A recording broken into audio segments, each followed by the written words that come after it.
Ini adalah budidaya lobster skala besar di Vietnam. Vietnam merupakan salah satu pengekspor lobster terbesar di dunia. Tak tanggung.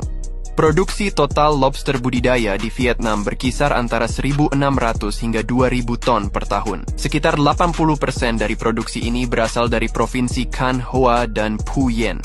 Budidaya lobster di Vietnam umumnya menggunakan metode keramba apung yang ditempatkan di area dengan salinitas stabil, jauh dari ombak besar dan angin kencang.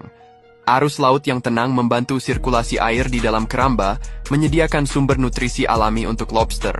Lobster biasanya dipanen setelah 6 hingga 12 bulan budidaya ketika mencapai ukuran komersial.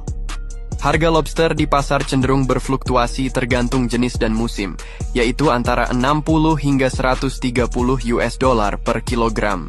Meski menjadi negara eksportir lobster terbesar dunia, sebagian besar benih lobster di Vietnam ini berasal dari Indonesia dengan cara diseludupkan melalui Singapura. Sungguh fakta yang miris, bukan? Ini adalah budidaya lobster skala besar di Vietnam.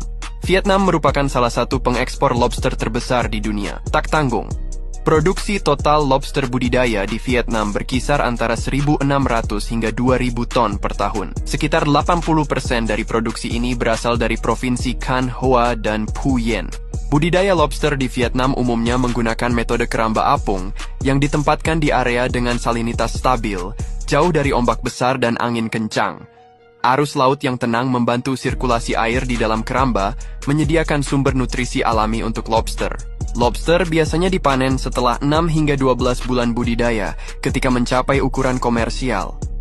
Harga lobster di pasar cenderung berfluktuasi tergantung jenis dan musim, yaitu antara 60 hingga 130 US dollar per kilogram. Meski menjadi negara eksportir lobster terbesar dunia, sebagian besar benih lobster di Vietnam ini berasal dari Indonesia dengan cara diseludupkan melalui Singapura. Sungguh fakta yang miris, bukan?